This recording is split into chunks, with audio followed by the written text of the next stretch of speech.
Y bueno, vámonos con este podcast 146 que a partir de esta emisión, será ligeramente diferente y creo que es una decisión que será conveniente para todos.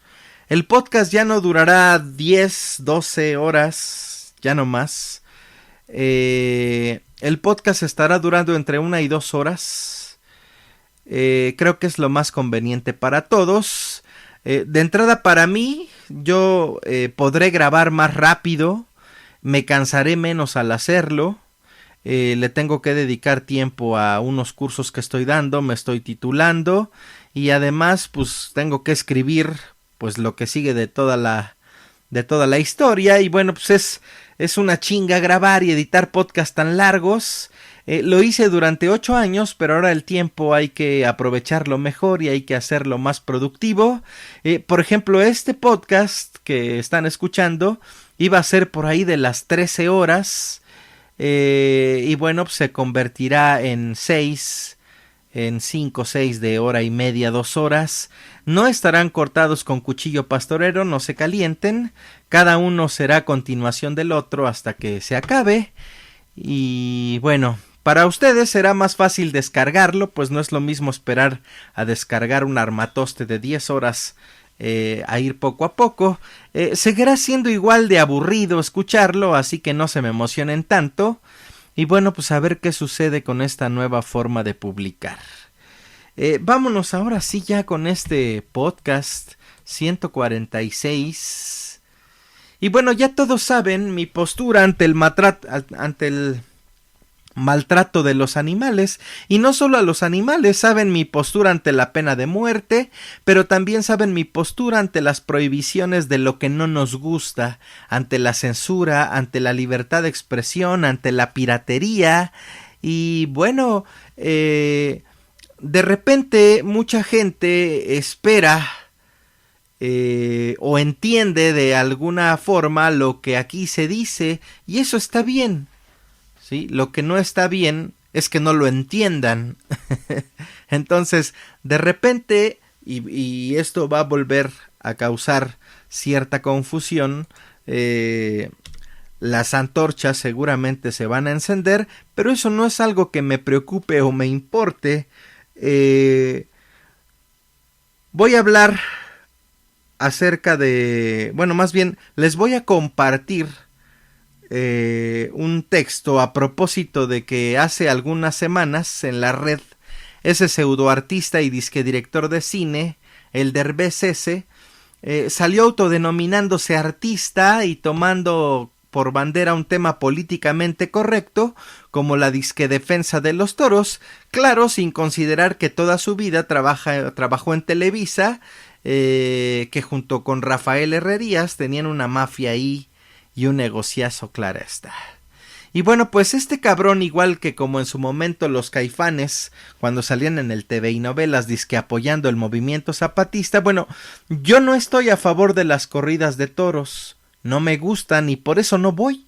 Aunque es incongruente decir que estoy en contra de que los maten, pues soy un carnívoro de mierda y créanme, lo sé de primera mano, pues he estado presente por motivos laborales en varios rastros de la República y les puedo decir que el toro muere más dignamente en el ruedo que en el rastro. Y así las cosas, les comparto una nota que me parece interesante. Es un tópico muy polémico, yo no estoy a favor de las prohibiciones y de lo que no me gusta. El problema no son que los circos tengan o exploten animales, el problema es que viven en condiciones lamentables. El problema no es que los niños trabajen, yo mismo tuve la necesidad de trabajar desde los 7 años. El problema es que no se les respete y se abuse de ellos y bueno, así las cosas. Les comparto el texto y vamos comentando, se aceptan mentadas de madre y un follows para todos aquellos vegetarianos pro animales que ponen al animal antes que al humano. Es respetable, sin embargo, yo no opino lo mismo que ustedes. Les comparto el texto y bueno, a ver qué sale.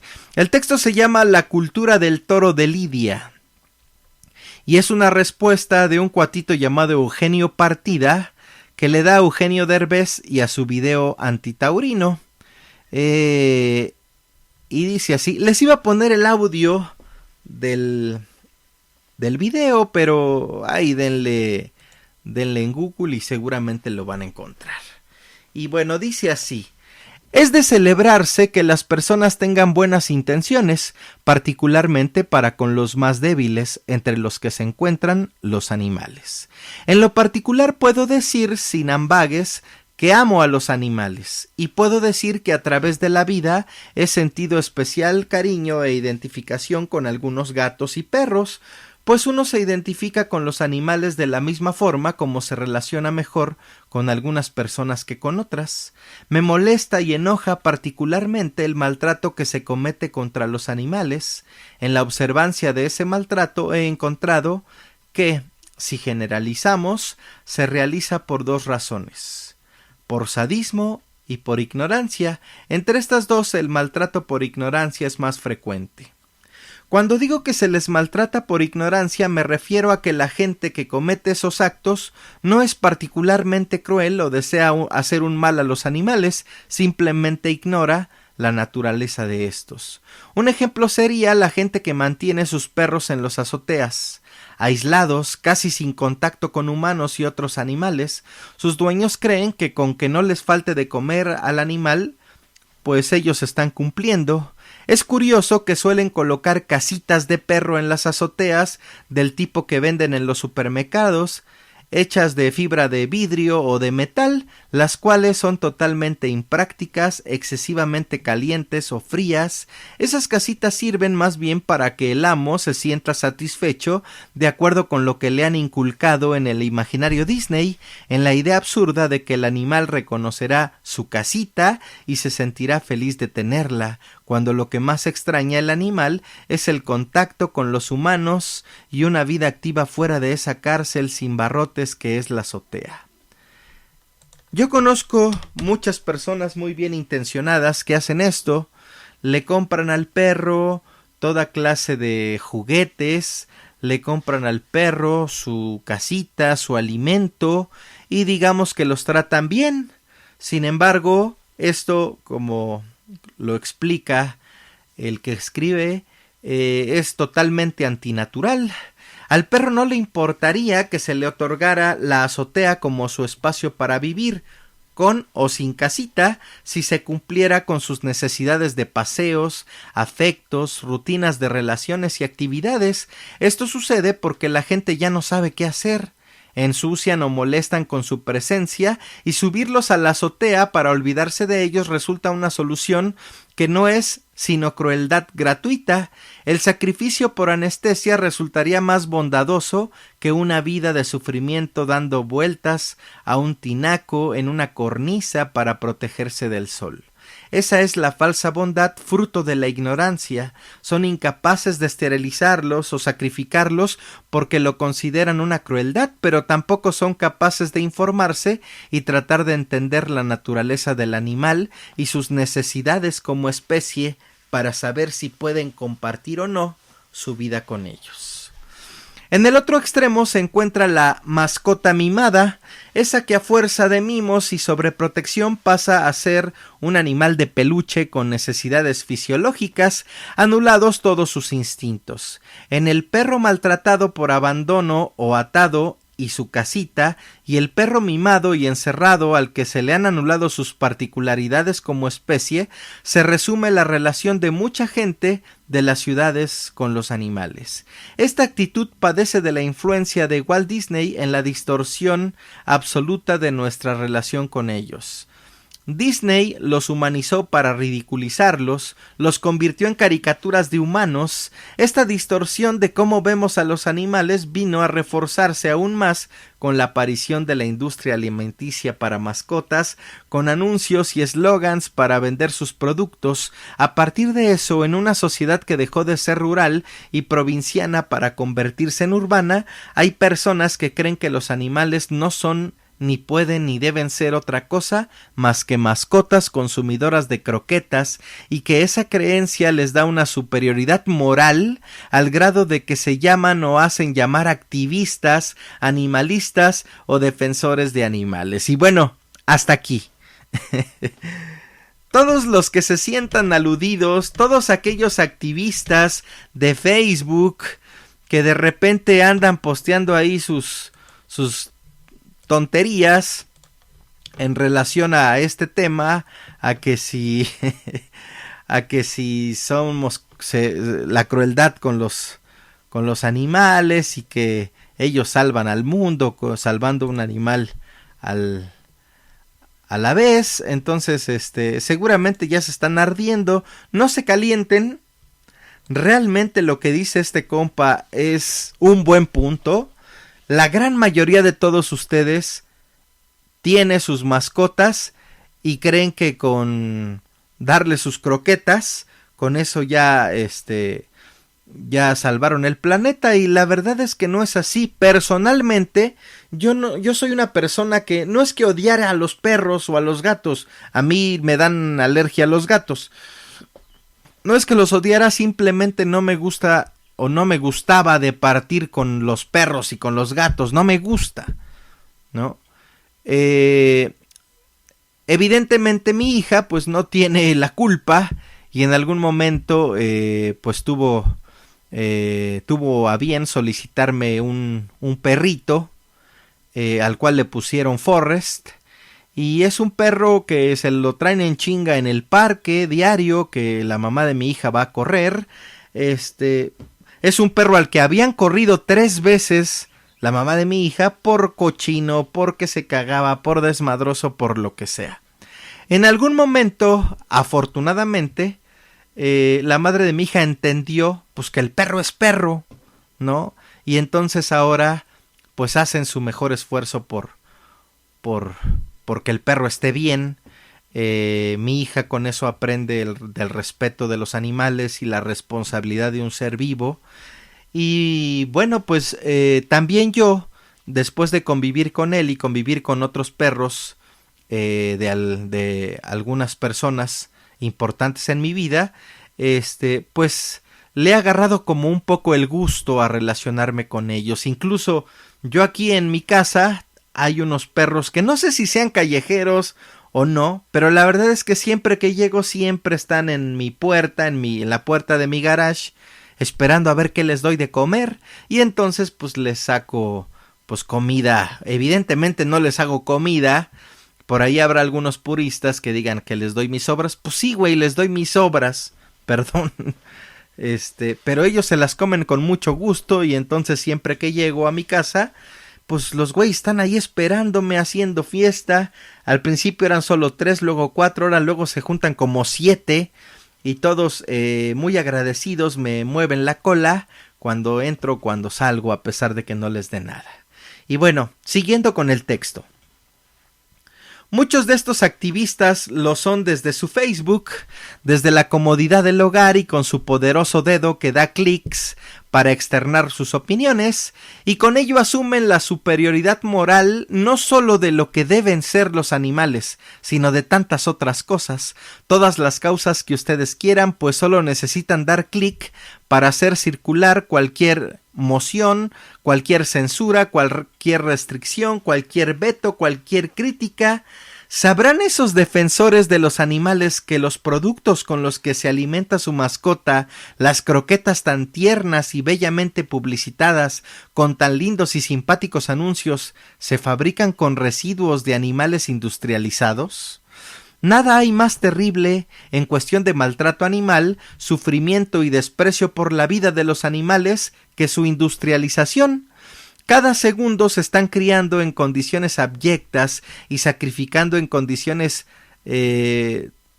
horribles millones de animales en esas fábricas de seres vivos a costa de un enorme sufrimiento. J.M. Coetzee, el gran escritor sudafricano, premio Nobel de Literatura, lo resume muy bien en su libro Las vidas de los animales.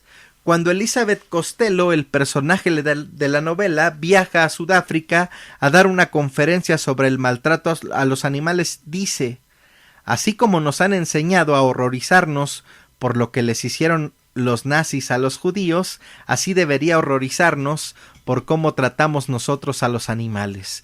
La industria animal sistematizada es la producción en serie de seres vivos para luego destrozarlos y utilizarlos en fabricar algún producto que llegará a las grandes ciudades empaquetado y refrigerado, convertido en alimentos, zapatos, cinturones, artículos de moda, alimentos para mascota, etc. Muchos de estos activistas prohibicionistas visten cotidianamente artículos hechos con animales y comen carne. Cuando se anunció la prohibición de las corridas de toros en Barcelona, argumento que esgrime Eugenio Derbez en el videoclip antitaurino que citamos, una comentarista de televisión lo anunció como un triunfo social. Muchos de los que estaban comiendo en un restaurante aplaudieron.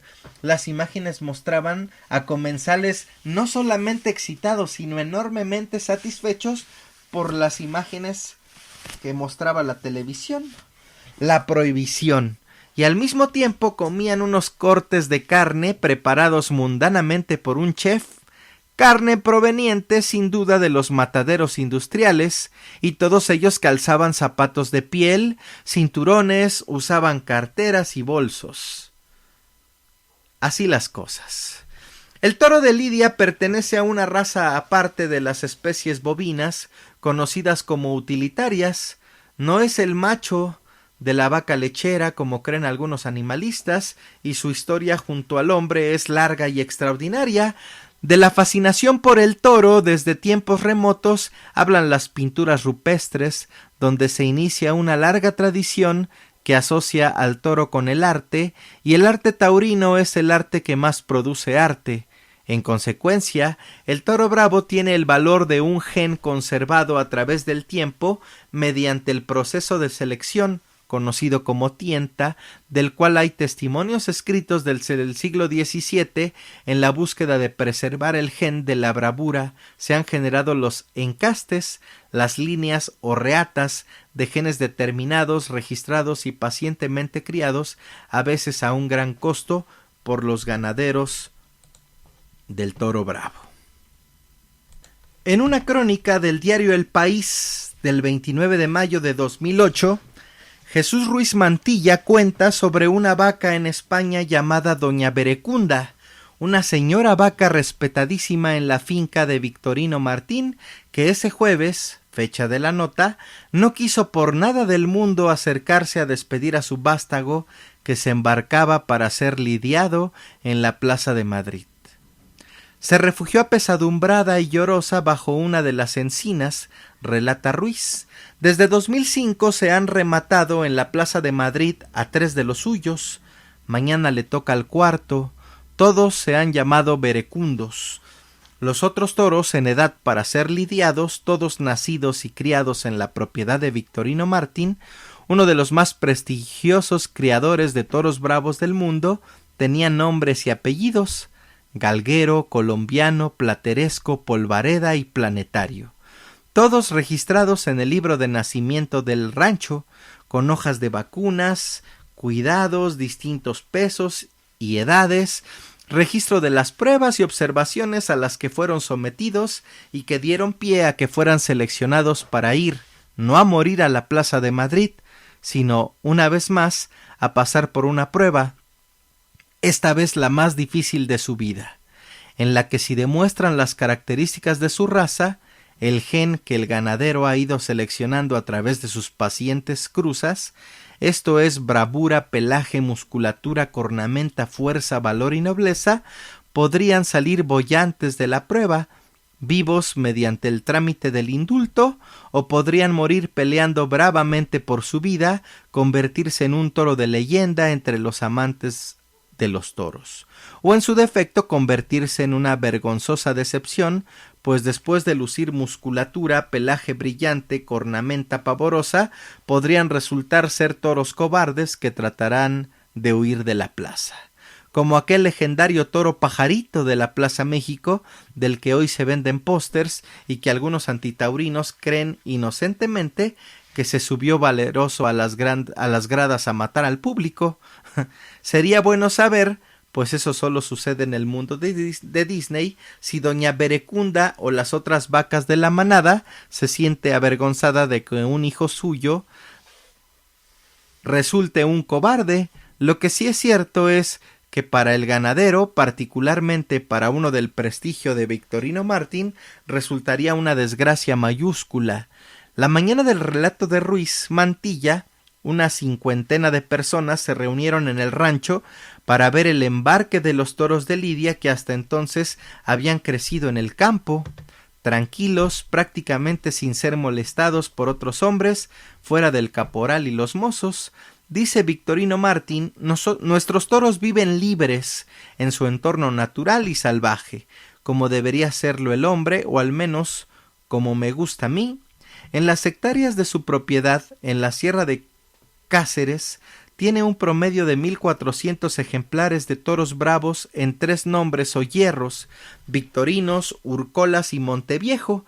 Cada año manda en promedio unos 120 ejemplares escogidos a las plazas donde se los solicitan.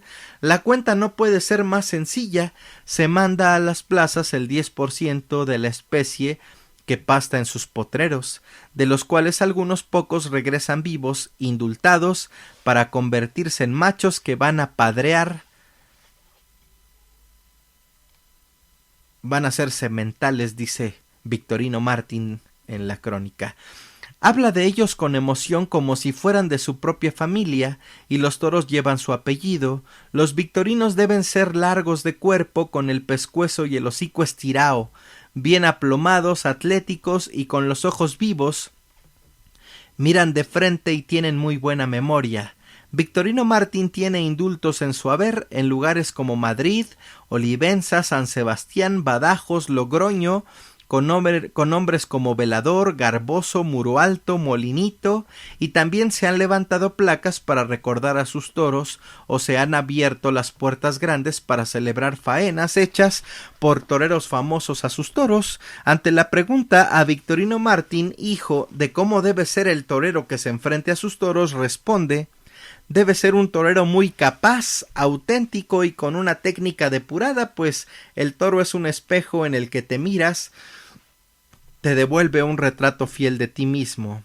El reflejo de un victorino es muy duro y hay que estar a la altura. Esto da cuenta, pues, de que el eje fundamental y origen de todo es la crianza del toro bravo, y la admiración, el respeto y la fascinación que provoca. No es difícil hacer la cuenta y decir que los que son llevados a las plazas a pasar la prueba son los que mantienen vivos al resto de la especie. Los espacios donde están estos animales son naturalmente ecológicos, ranchos de distintas conformaciones y con poca intervención del hombre, donde se reproducen muchas otras especies. Si prosperan todas las intenciones de prohibición, simplemente la especie se extinguiría y sobrevivirían apenas unos cuantos ejemplares encerrados en esas cárceles para animales a las que llamamos zoológicos. Entre los argumentos que el comediante pseudoartista Eugenio Derbez esgrime en un video que circula en las redes, dada la exposición mediática que tiene, está el de que la fiesta brava ni siquiera es mexicana.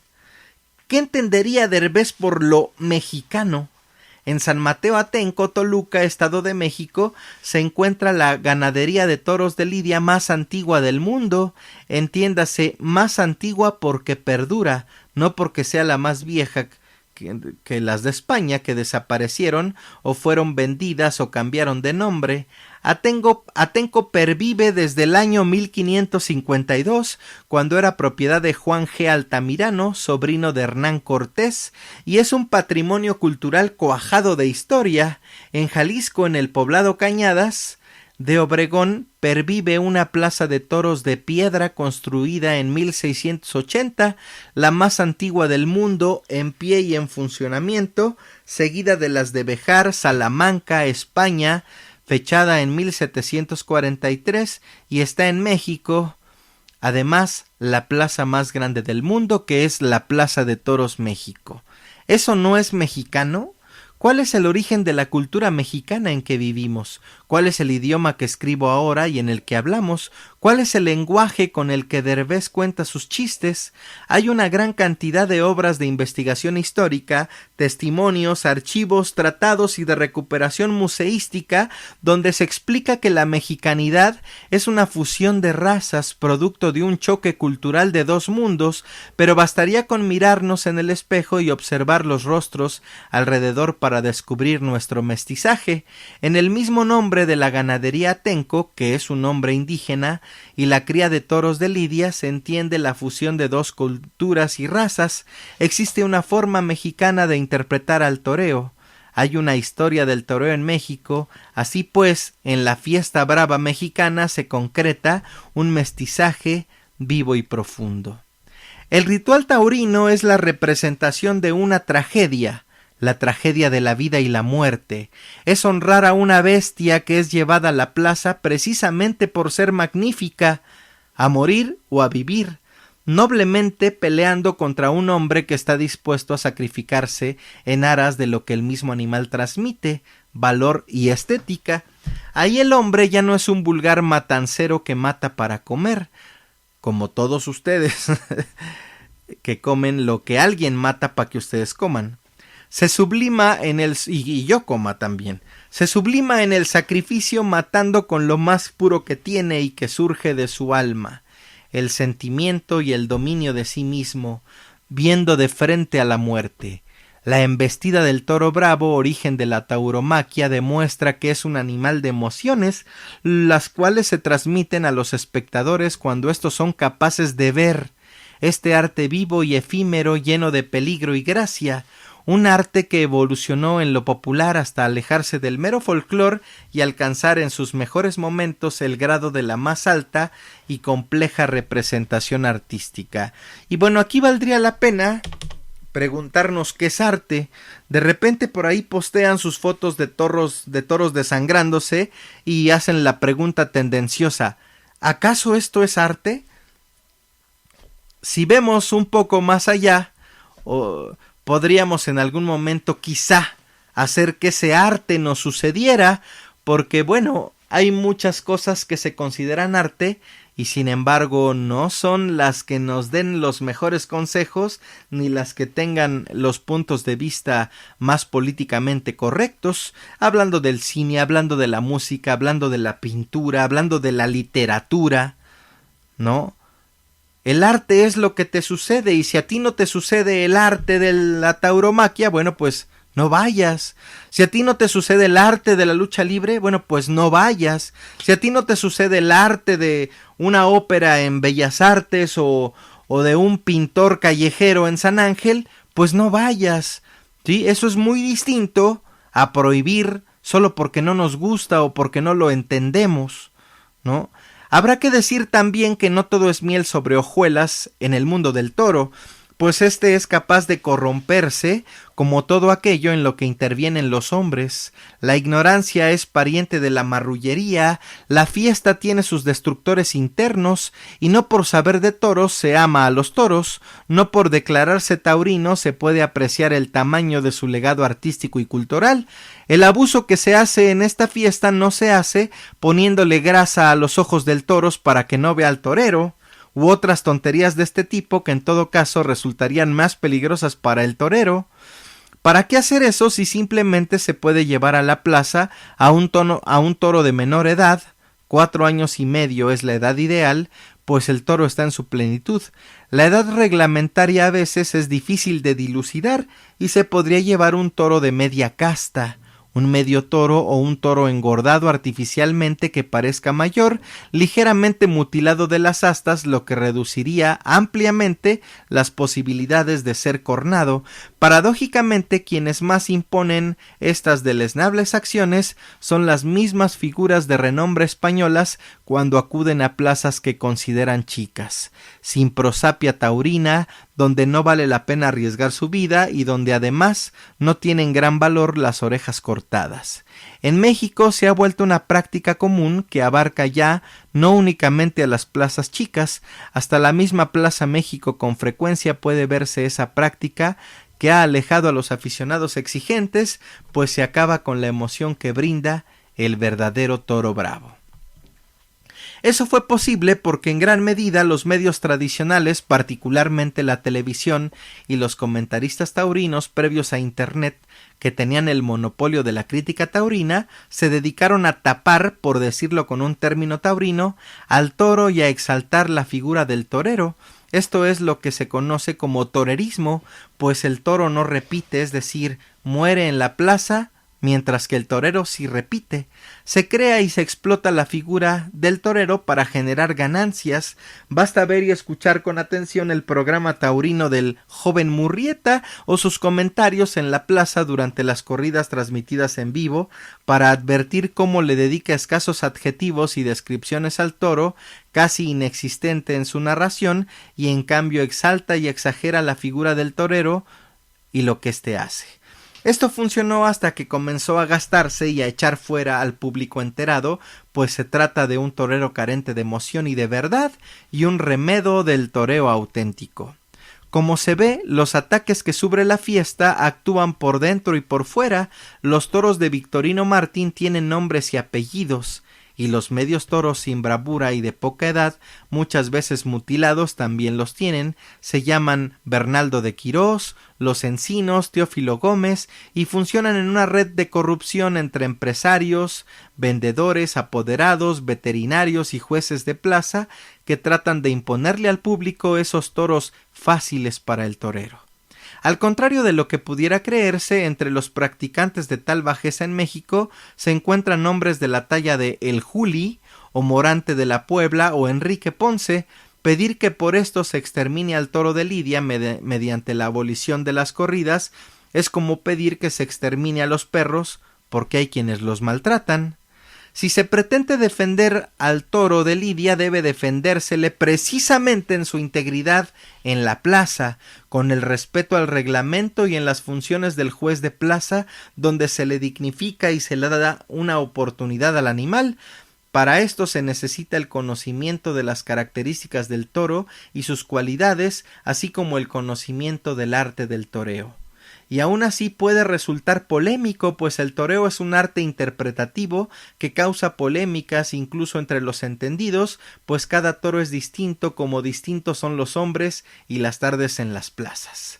Incierto es, pues, el lugar en el mundo actual de una fiesta que mucho tiene de especie en extinción, que ya no encaja en el mundo empaquetado, higienizado y artificial, un dinosaurio que aún vive y de pronto resplandece con el empuje de nuevos toreros, honestos o con públicos como el de Nimes o Arles, en Francia, en hermosas plazas montadas sobre ruinas romanas, de las que comienzan a diseminarse en la red imágenes y sonidos de corridas en vivo, donde puede verse a los públicos más enterados y respetuosos del toro del planeta.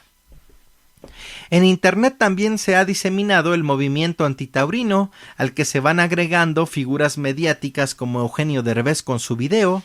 No es algo nuevo, como tampoco es nuevo el medio toro mutilado en la plaza.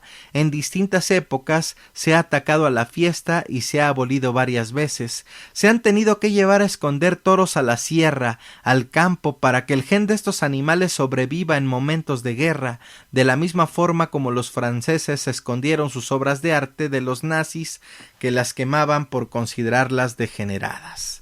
José Ortega y Gasset, en La rebelión de las masas, advierte sobre el nuevo tipo de hombres del siglo XX, que no son sino los mismos que transitan hacia el XXI, sobre su irresponsabilidad ante el legado cultural y todos los beneficios que recibe de una cultura que él no ha creado y es inmensa. Todo hombre desde que nace tiene el privilegio de heredar la cultura que la historia ha acumulado, pero también tiene la opción de elegir cualquier otra forma de distracción. Vivimos en tiempos de distracciones, eso que conocemos como entretenimiento.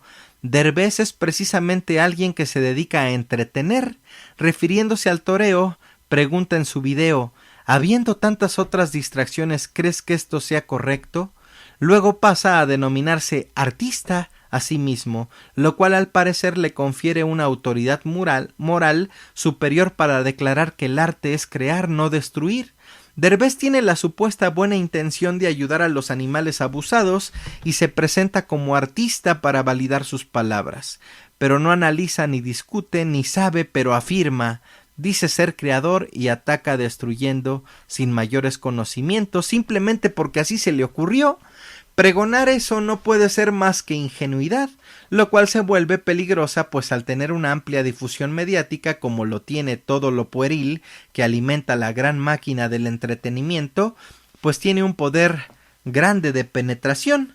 Abolir la fiesta es, como hemos visto, exterminar al toro de Lidia. Es fácil sentarse frente al Facebook y creerse ecologista, revolucionario, defensor de los animales, crítico social, sin realmente ser ninguna de esas cosas. Dice George Santayana: los animales que no son mucho más antiguos que el hombre han tenido tiempo de tomar la medida de la vida y se han impuesto rutinas de preferencias y hábitos que los mantiene como especie a flote, y es de creerse que, en la estación propicia, los visiten mágicas imágenes que para ellos son símbolos de su mundo y de los ciclos de su destino. A veces entre grupos de hombres y animales se ha alcanzado un equilibrio de esta clase moral. Me basta con lo que he visto, entiéndase imágenes en internet únicamente, me dijo un antitaurino que se prestó levemente al diálogo, pues la mayoría se niegan a escuchar nada. Se trata pues de imponer una opinión sin que importe más nada. No se trata de saber, sino de opinar, dar por hecho algo con ideas y nociones vagas de un tema, no escuchar ni poner en tela de juicio su opinión, pues ya tienen una, actuar como si solo él y su opinión y las de los que simpatizan con ella importaran, desde una superioridad moral que asumen cultural, su actitud sin embargo no es otra que la propia de la barbarie y el oscurantismo a los que creen atacar y de los que esta época está llena de señales. Me pregunto, ¿por qué no defienden a las gallinas? ¿No hay una infinidad de actos crueles que se cometen contra estos animales? ¿Por qué Eugenio Derbez y el resto de ecologistas de internet no se organizan para rescatarlas? ¿O a los cerdos que padecen en las granjas industrializadas los más abyectos maltratos? ¿Por qué los jóvenes franceses que se atan a los cajones donde viajan los toros de Lidia no se organizan para atarse a los camiones donde todos los días viajan hacinados los cerdos rumbo a los rastros? ¿Será porque huelen mal? ¿O son feos? ¿No será que es una mera pose defender al toro de Lidia? La tauromaquia está viva y en constante cambio y evolución, atraviesa épocas y decae, es corrompida y renace, pero también, al ser viva, es frágil, fácilmente puede romperse para nunca más volver. La primera regla para cambiar algo es conocer aquello que se quiere cambiar, y el grado más bajo de la ignorancia se manifiesta cuando se rechaza lo que no se conoce. En un mundo donde el entertainment ha venido a suplir a la cultura, las causas supuestamente justas son solo un adorno más para esos satisfechos opinadores de todo, un adorno más para su mundo buena onda, lo que yo en algún momento llamaba el barniz cultural, ¿no?, en el que no les importa destruir lo que ha costado siglos forjar. El mundo del toro bravo es un legado artístico cultural que forma parte del corazón mismo de nuestros pueblos, esto es, del corazón mismo de la civilización. Es respetable la preocupación por los animales cuando es genuina, pero es peligrosa la opinión cuando no se tienen los fundamentos ni el conocimiento que ofrece la cultura para poder entablar un diálogo, debatir y formar un criterio para opinar. El problema radica en que eso que se llama cultura es una cosa difícil, algo que requiere tiempo, constancia, estudio, observancia, todo lo contrario al entretenimiento, dice Samuel Ramos en El hombre y la cultura en México. Cuando la cultura solo sirve de adorno, basta con su imagen. Y bueno, así las cosas, compas. A mí no me gusta el reggaetón, pero no por ello voy a pugnar para que lo prohíban. A mí no me gusta Jenny Rivera ni Televisa, pero eso no implica que yo esté en la posición moral de proponer sus prohibiciones. En cuanto no tengan rating y no les genere dinero, entonces todo eso va a desaparecer. En cuanto a lo que deje dinero, sean espectáculos culturales y artísticos más nutritivos y más retadores al espectador, bueno, pues entonces eso es lo que nos pasarán en la televisión y en la radio. A mí no me gusta el pulque, no me gusta la cerveza, no me gusta la religión, ni el fútbol, ni los pinches palenques, y evidentemente ni las corridas de toros. No me gusta Calle 13 y no me gusta la lucha gringa, no me gusta la lucha extrema y tampoco le meto a los testigos de Jehová, no soy fan del aborto, no defiendo a muerte la eutanasia. Sin embargo, eso no implica que yo esté en posición para que prohíban algo. Para mí el animal debe respetarse, pero el animal no está por encima del ser humano. ¿Que hay animales que merecen más que el humano promedio? Pues sí, pero eso es cuestión de perspectivas. Si yo no quiero que maten animales por piedad y derecho a la vida, entonces caigo en la incongruencia en el momento en el que consumo carne de animales asesinados, leche de animales sobreexplotados, zapatos de piel de animales asesinados. Muchos se dicen vegetarianos por piedad, sin embargo, si nos ponemos extremistas como muchos de los antitaurinos, bueno, pues entonces en algún momento pues yo diría que comen plantas asesinadas sin piedad alguna, y acá vendrá toda una tesis de que las plantas no sufren porque no tienen sistema nervioso y pendejadas de esas. No me gustan los toros y por eso no asisto a las corridas. Hoy lo que deja es la payola, los noticieros chayoteros, los programas de chismes, yo no los veo. Les miento su madre a los que ven y les llamo pendejos, pero nunca pondría yo en riesgo su libertad de ser estúpidos, aunque con ello nos lleve a todos la chingada. Esa es la razón por la que yo no hablo a detalle de discos, películas o libros que no me gustan. Muchos me han propuesto que tenga yo una sección en el podcast en donde me cague yo en los discos de reggaetón, en programas de Televisa, en libros de Jordi Rosado y Coelho, en videojuegos chafas e inflados como Halo y Mario. No me gustan y por lo tanto no hablo de ellos. ¿Para qué?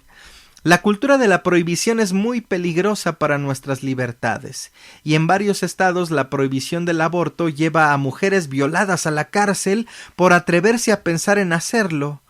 La reciente intención de prohibir las marchas en Quintana Roo, la propuesta por prohibir el gag de puto cuando en el estadio de fútbol despeja el portero del equipo contrario, la propuesta de prohibirle a los menores asistir a corridos de toro y arenas de box y de lucha libre.